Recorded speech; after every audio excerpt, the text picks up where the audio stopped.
లంక లక్ష్మి అండి. మాది కృష్ణా జిల్లా మోపిదేవి మండలం. మోపిదేవి దగ్గర రావివారిపాలెం అనే గ్రామం.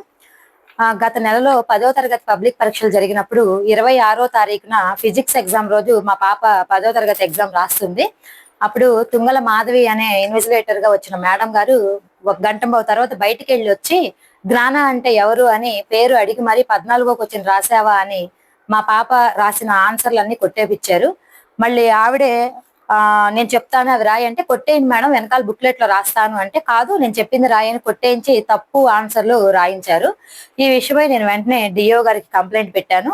ఈ ఎంక్వైరీ అన్నారు కానీ అదేమి నామకార్థంగా జరిగింది, దాంట్లో మాకైతే న్యాయం జరగలేదు. ఆ విషయమై నేను ఇప్పుడు మేడం గారి దగ్గరికి రావటం జరుగుతుందండి. ఇన్విజిలేటర్ పాపను ఎందుకు టార్గెట్ చేశారు అనేది అయితే మాకు ఇంతవరకు అర్థం కావట్లేదు సార్. మేము అడుగుతుంది కూడా అదే అడుగుతున్నాము. మీకు ఎవరు చెప్తే చేశారో, మీరెవరో మాకు తెలియదు, మేమెవరో మీకు తెలియదు కదా, మీరు ఎవరు చెప్తే చేశారు అని అడిగాను. ఆవిడ మా ఇంటికి కూడా రావటం జరిగింది. 27వ తారీఖు ఉదయం ఆవిడ భర్త వచ్చారు. క్షమించండి అది ఇది అంటున్నారు. కానీ లేదండి, ఇలా ఎందుకు చేశారు అనేది నాకు సమాధానం కావాలి. అక్కడ అందరినీ అడిగాను, అందరికీ కంప్లైంట్లు ఇస్తానే వెళ్ళాను, ఎవరు కూడా నాకు సమాధానం చెప్పలేదు. అందువల్ల ఈ రోజు మేడం గారు, సావిత్రి మేడం గారి దగ్గరికి వచ్చి నేను అర్జీ పెట్టుకోవడం జరుగుతుందండి.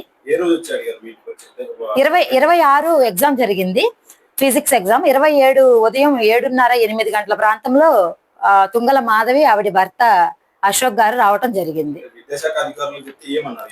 మేము చూస్తామమ్మా, మేము చూస్తాం, న్యాయం చేస్తాం అన్నారు. ఎంక్వైరీ అని పెట్టారు కానీ డిఈఓ గారు ఆ రోజు 26వ తారీఖు 4 గంటలకి ఎంక్వైరీ అని పెట్టించారు. ఎంఈఓ2 మోపిదేవి ఎంఈఓ2 పిచ్చయ్య గారు వచ్చారు. అదేమి మాకు అంత న్యాయంగా జరగలేదు. నా ముందు ఎవరిని కూడా ఎంక్వైరీ చేయలేదు, ఇన్విజిలేటర్ ని కూడా మా ముందు పిలిపిలేదు. తర్వాత వెంటనే నేను డిఈఓ గారికి కంప్లైంట్ పెట్టడం జరిగింది. నేను చూస్తానమ్మా, నేను చూస్తాను అంటున్నారు. 1 వారం అన్నారు. 27వ తారీఖు నుంచి ఇప్పటి వరకు కూడా మాకు డిఈఓ గారు ఎలాంటి సమాధానము ఇవ్వలేదండి. అయితే అయ్యుండొచ్చు సార్, బాగానే చదివిద్ది. డిస్టిక్ లో కూడా 2 సార్లు ర్యాంక్ తెచ్చుకుంది, ప్రైజులు తెచ్చుకున్న పిల్ల డిస్టిక్ లెవెల్లో. ఎందుకు చేశారనేది తెలియట్లేదు. నేను ఫిజిక్స్ ఎగ్జామ్ 26 రాయటం జరిగింది. ఇప్పుడు మా మదర్ చెప్పినట్టు ఆ ఇన్విజిలేటర్ మేడం నన్ను నా పేరు అడిగి మరి 14వ క్వశ్చన్ నేను రాసిన కరెక్ట్ ఆన్సర్స్ కొట్టేపించి బలవంతంగా తప్పు ఆన్సర్స్ రాపిచ్చారు. అది నేను పక్కన పెట్టి చాయిస్ క్వశ్చన్స్ రాసుకుంటున్నా. సరే నువ్వు ఎందుకని ఇంకా రాస్తున్నావు అని 20 నిమిషాల ముందే బుక్లెట్ వెనకాల దీందని పెట్టించేసి నన్ను చాయిస్ కూడా రానివ్వలేదు. నేను లాస్ట్ కు 14వ క్వశ్చన్ వెనకాల రాస్తా అని చెప్పినా సరే వినుకుంటా అక్కడే కొట్టేపించి నా చేత రాపిచ్చారు. ఈ విషయం వెంటనే ఇంటికి వచ్చి మా అమ్మగారికి చెప్పడం జరిగింది. 20 నిమిషాల ముందు. 20 నిమిషాలు. నేను ఎవరు జ్ఞాన Prasanna sir, ZPHS Mopidevi, Krishna district, Mopidevi మండలం. నా పేరు సావిత్రి, నేను రజక కార్పొరేషన్ చైర్పర్సన్, ఆంధ్రప్రదేశ్. ఈరోజు కృష్ణా డిస్టిక్ మోపిదేవి మండలం నుండి జ్ఞాన సాయి అనే అమ్మాయి ఈరోజు నాకు ఒక రిప్రజెంటేషన్ ఇచ్చిందండి. చాలా దూరం నుండి వచ్చారు, ఎందుకంటే అక్కడ వాళ్ళకి న్యాయం జరగడం లేదని కార్పొరేషన్, రజక కార్పొరేషన్ కు తన బాధను వినిపించుకోవడానికి, తన న్యాయం కోరడం కోసం ఇంత దూరం వచ్చారు. చూశాను, అమ్మాయి బ్యాక్గ్రౌండ్ కూడా నేను విన్నాను. వాళ్ళ స్కూల్ ప్రిన్సిపల్ గారితో, హెడ్ మాస్టర్ గారితో మాట్లాడాను, అలాగే ఫిజిక్స్ సార్తో కూడా మాట్లాడాను. మొదటి నుండి కూడా ఈ అమ్మాయి మంచి ర్యాంక్ హోల్డర్, కృష్ణా డిస్టిక్ లోన చాలా గుడ్ ఇంటెలిజెంట్. అండ్ ఇప్పుడు మనం సంతోషించాల్సిన విషయం ఏంటంటే, ఒక గవర్నమెంట్ స్కూల్లో ఇంత మంచి ఇంటెలిజెంట్ గా తయారు చేసిన టీచర్స్ కు మనం మొదటగా అభినందనలు చెప్పాలి. దీన్ని మన ఎడ్యుకేషన్ మినిస్టర్ కు, ఎందుకంటే ఒక ఎడ్యుకేషన్ స్కూల్ బాగా నడుస్తుందంటే హెచ్ఎం, టీచర్స్ ఎంత కారణమో హెచ్ఎం కూడా అంతే రెస్పాన్సిబుల్ పర్సన్. ఈ వ్యవస్థ అంతా ఒక మంచిగా ఒక విద్యావంతులను తయారు చేసేది ఎడ్యుకేషన్ సిస్టమ్ మన ఆంధ్రప్రదేశ్ లో కూటమి ప్రభుత్వంలో ఉన్నందుకు మనం మొదటిగా మన ఎడ్యుకేషన్ మినిస్టర్ లోకేష్ గారికి ప్రత్యేక ధన్యవాదాలు తెలపాలి. ఎందుకంటే ఈ అమ్మాయి చెప్పిన విధానాన్ని బట్టి 578. ఓకే, సో ఒక అత్యధిక గ్రేడ్ 1 ర్యాంక్ లోన ఈ అమ్మాయి మార్క్స్ తెచ్చుకోగల దమ్ము, ఇంకా రిజల్ట్ రాకముందే తను చెప్పగలుగుతుంది.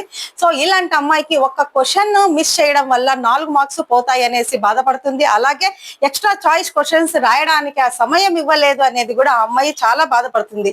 ఒకటి, మనం ఒక గవర్నమెంట్ స్కూల్లోన నమ్మి మన పిల్లల్ని టీచర్స్ కు వదిలేసి ఒక ఇన్విజిలేటర్ గా ఒక టీచర్ అక్కడికి వెళ్ళారు అని అంటే ఆ ఇన్విజిలేటర్ యొక్క బాధ్యత ఆ స్టూడెంట్ కి ఏం కావాలి, ఎన్ని అడిషనల్ పేపర్స్ తీసుకుంటున్నారు రికార్డ్ చేసుకోవడం, ఒకవేళ పిల్లలు ఏదైనా కాపీ కొడుతున్నారంటే వాళ్ళంటే తీసుకోవడం, ఒక క్రమశిక్షణ పద్ధతిగా ఆ టీచర్ ఆ ఇన్విజిలేటర్ బాధ్యత చేయాలి. కానీ అన్క్వాలిఫైడ్ ఆ అమ్మాయి ఒక ఏదైతే ఇన్విజిలేటర్ గా వచ్చారో ఆ మేడం గారు ఎలిమెంటరీ స్కూల్ టీచర్, అలాంటిది ఒక high school physics tough subject అయినా ఫిజిక్స్ క్వశ్చన్ కి ఆన్సర్ చేయడం అనేది ఏంటో నాకు అర్థం కాలేదు.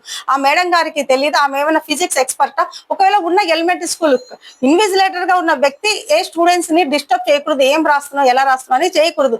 సో దీనిని ఒక మంచి ప్రత్యేక దర్యాప్తు చేస్తూ దీని వెనక ఎవరున్నారు, ఆ క్వశ్చన్ ఆ మేడం గారు ఎందుకు పర్టికులర్ గా జ్ఞానేశ్వరి ఎవరు, జ్ఞాని ఎవరు అని క్వశ్చన్ అడగడము, ప్లస్ 14th క్వశ్చన్ రాసావా అని అడగడానికి కారణం ఏంటి అని ప్రత్యేకంగా ఒక దర్యాప్తు చేయాల్సిందిగా మేము జిల్లా కలెక్టర్ వారి గారికి ఒక వినతి పత్రం ఇస్తున్నాము. అలాగే ఈ విషయాన్ని మేము ఎడ్యుకేషన్ మినిస్టర్ గారు లోకేష్ గారి వరకు కూడా తీసుకెళ్తాం. ఎందుకంటే చదువుకున్న పిల్లలకు ఎప్పుడు ఒక అన్నగా, ఒక బాబాయ్గా, ఒక మామయ్యగా మన ఎడ్యుకేషన్ మినిస్టర్ లోకేష్ గారు అండగా ఉంటారని మొదటి నుండి చెప్తున్నా మాట. అది మనందరికీ తెలుసు. పిల్లలు అతి నమ్మకంతో ఈ రోజు ప్రతి పేరెంట్ ప్రైవేట్ స్కూల్స్ కు కాకుండా గవర్నమెంట్ స్కూల్స్ కి ఎందుకు పంపిస్తున్నారంటే విద్యా వ్యవస్థ అనేది చాలా మంచి పొజిషన్ లో ఉంది. అలాంటి వ్యవస్థను కాపాడుకోవాల్సిన బాధ్యత ప్రతి ఒక్క పౌరునికి ఉంది. ఈ విషయంలో కింది స్థాయి నుండి పై స్థాయి వరకు, కలెక్టర్ గారి వరకు, అలాగే మన ఎడ్యుకేషన్ మినిస్టర్ గారి వరకు కూడా సమాచారాన్ని తీసుకెళ్లి వాళ్ళకు సరైన న్యాయం చేసే వరకు రజక కార్పొరేషన్ వీరి వెన్నంట ఉంటుందని మాట ఇస్తున్నాము. దీనికి కావాల్సిన ఒకవేళ న్యాయము ఇక్కడ అఫీషియల్స్ వారి దగ్గర దొరకకపోతే మేము జ్యుడిషియల్ గా కూడా లీగల్ గా కూడా ప్రొసీడ్ అవ్వడానికి సిద్ధంగా ఉన్నామని తెలియజేస్తున్నాము. కానీ కలెక్టర్ గారి ఆధ్వర్యంలోనే సరి అయిన ఎంక్వైరీ జరిగి న్యాయం జరుగుతుందని ఆశిస్తున్నాము. జై హింద్, జై భారత్.